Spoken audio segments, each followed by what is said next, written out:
Logic ప్రోలో మనం short కట్లు చాలా ఈజీగా ఉపయోగించవచ్చు. షార్ట్ కట్ల వల్ల మన యొక్క వర్క్ ఫ్లో అనేది చాలా ఫాస్ట్‌గా జరుగుతుంది. సో, ఈ యొక్క లాజిక్ ప్రోలో ఈ సెషన్‌లో యూజువల్‌గా నేను రైట్ క్లిక్ చేసిన వెంటనే నాకు ఈ విధంగా టూల్ బార్స్ అనేవి కనిపిస్తున్నాయి. సో, ఇలా కాకుండా నేను జస్ట్ డైరెక్ట్‌గా నేను ఏదైనా రైట్ క్లిక్ చేసిన వెంటనే ఇక్కడ నేను సిజర్ టూల్ అనేది డైరెక్ట్‌గా రావాలనుకుంటున్నాను.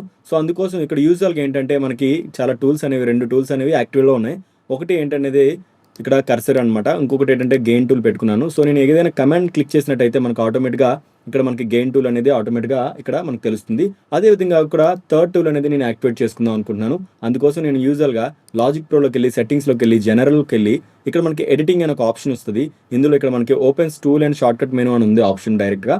దీన్ని నేను యూజువల్‌గా ఇక్కడ అసైన్ ఏ టూల్ అని చెప్పేసి నేను క్లిక్ చేసుకున్నట్టయితే నాకు ఇక్కడ ఆటోమేటిక్‌గా థర్డ్‌ది ఒక టూల్ వస్తుందనమాట. ఇక్కడ నాకు నచ్చినటువంటి ఒక టూల్‌ని సెలెక్ట్ చేసుకొని ఫర్ ఎగ్జాంపుల్ సిజర్ టూల్ అనేది సెలెక్ట్ చేసుకున్నట్టయితే ఎక్కడైనా నేను రైట్ క్లిక్ చేస్తే ఆటోమేటిక్‌గా అక్కడ మనకి సిజర్ టూల్ అనేది అప్లై అవుతుందనమాట. ఈ విధంగా మన యొక్క వర్క్ ఫ్లో అనేది ఈ యొక్క టూల్ ద్వారా ఈజీగా చేసుకోవచ్చు. ఈ వీడియో నచ్చినట్టయితే లైక్ చేయండి. మీ లాజిక్ ప్రో యూజర్స్‌కి షేర్ చేయండి.